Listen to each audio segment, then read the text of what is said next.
Day 8, this is my second video. I just did the first one for day 8. I was going to go to bed, but then I remembered that I didn't do all of my push-ups.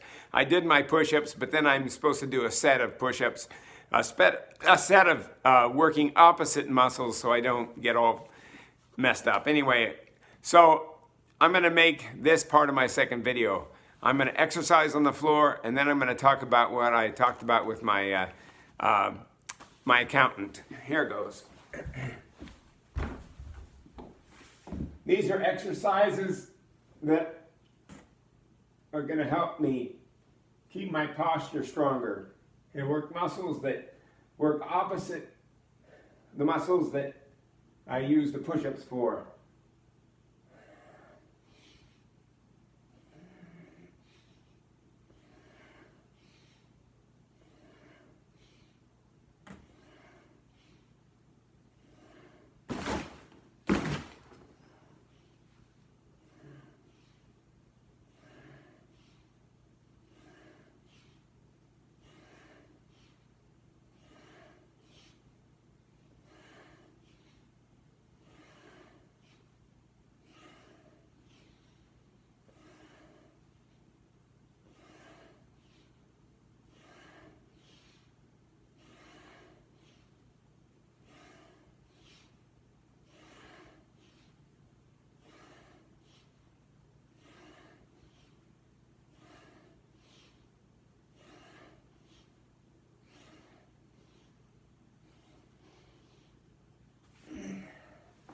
I really don't know how many that was, but I just know that I'm pretty tired, so I'm going to leave it at that. I talked to my accountant today. Last year I kind of freaked out when I was talking to him because it took forever for them to do my taxes, but it also took me forever to get my shit together to give them the money. So I didn't get my taxes done until August of last year. And so this year I have an S corporation that I have a Airbnb that I'm using part of my home. In fact, this is the Airbnb part of my house. But with COVID going on, I didn't open it at all this year.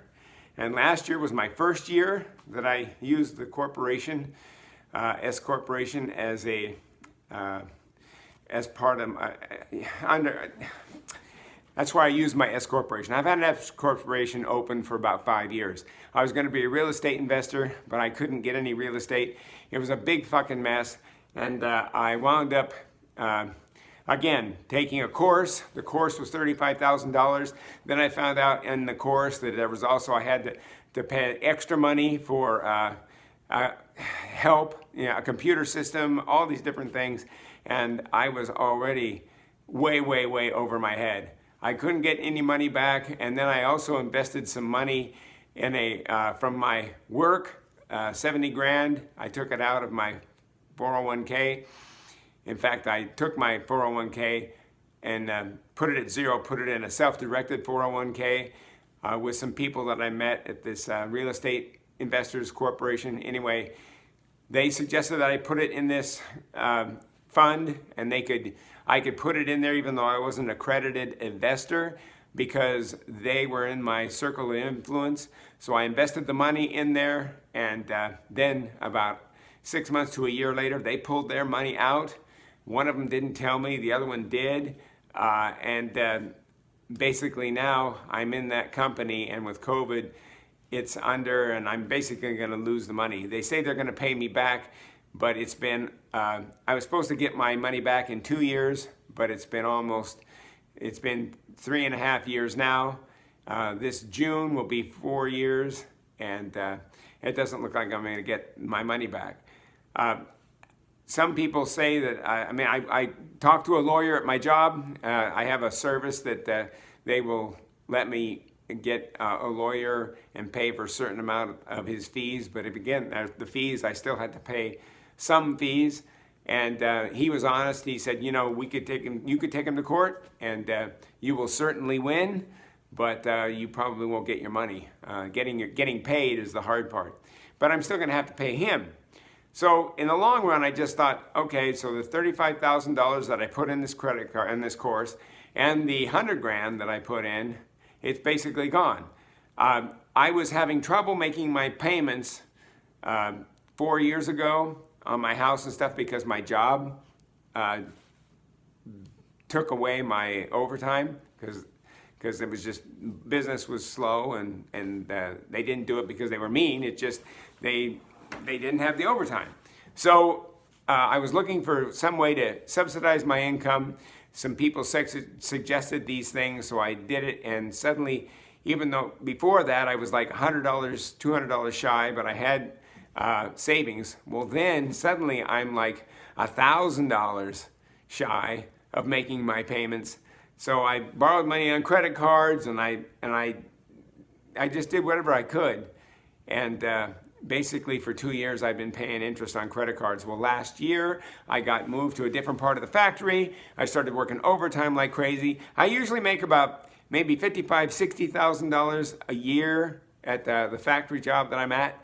But last year I worked so much overtime that I made 88 grand, and I was able to pay down some of those credit cards. Now this year, in 2021, I have made close to 100 grand.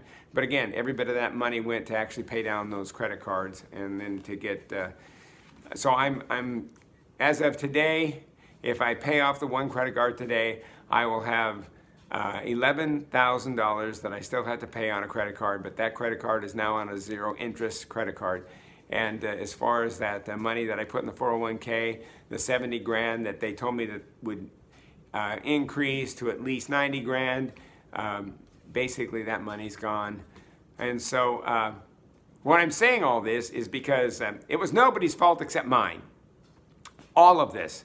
I went in there with the idea that I was going to, I was pretty selfish. And I really didn't look at it. I was greedy. And so I'm not going to waste my time with thinking what if. And I'm not going to waste my time with, because I've already done that. I've already had the pity party. I did all the shit. I whined and cried for a couple of years, and now I'm fucking over it. Now I want to make sure that I pay all these things off. It wasn't the credit card's fault that I got into this, and I'm not going to default on it.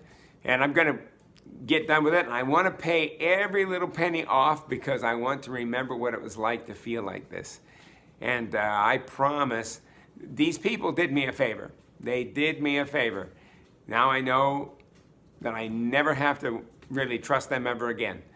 And that's a good thing. I also have I have empathy for them, but they have done me a great favor. They have taught me what my priorities are, what I want to do. And when I finally do get into business and work with business and finally do start a business, and I'm not working for somebody because I'm working, and I open up my Airbnb again, and whatever business I do, whatever I do, I never want to treat anybody the way I was treated, and I won't. I don't care.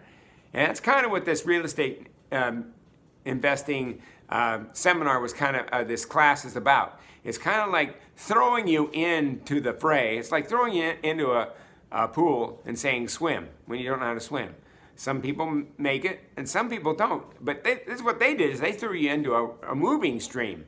You know, a moving stream that's going with cold and current and it's sucking you down. You just can't keep your head above water. And again, that's what a lot of people, they do and it works, and some people it doesn't. But you know what? It was my fault. My fault. 100% my fault. And I didn't think I could ever pay this off.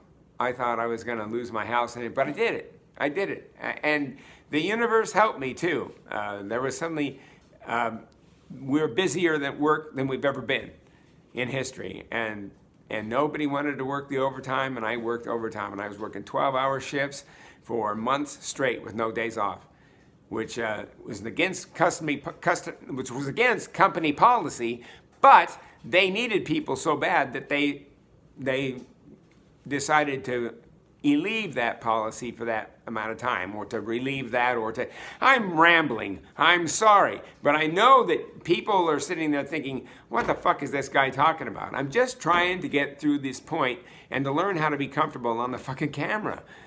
But anyway, so I'm gonna ramble. But anyway, I am trying to be a big boy.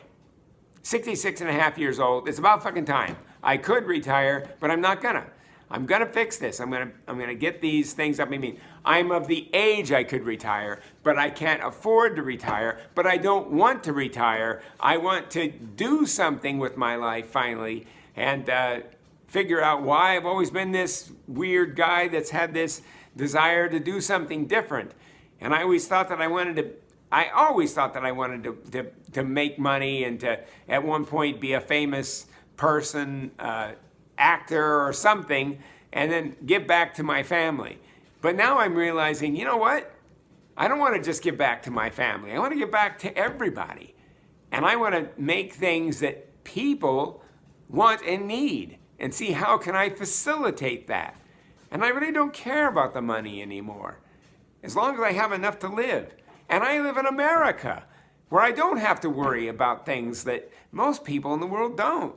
They do have to worry about. They have to worry about just clean water and not being killed and not starved. So I have it really good. And one thing that's really helped me to put this in perspective is the people I follow. Yes, Tom Bilyeu. Yes, Brandon Birch. Yes, Lewis Howes. Yes, Leo. But Gary Vaynerchuk, the one that I'm talking about with the book, he even talks about all this. So I'm trying to put this to practical use. He also has exercises, which I am doing, and things to put on social media. But this is my only social media that I actually know how to download and do anything with. The other ones I don't know yet. But I will get to it. I will get to it. Also, Jim Quick. I'm actually learning and practicing how to read and spell because I just need to get better. That's what this video is about. Sorry it's taken so long. Anyway, it's my second video, day 8. Bob out.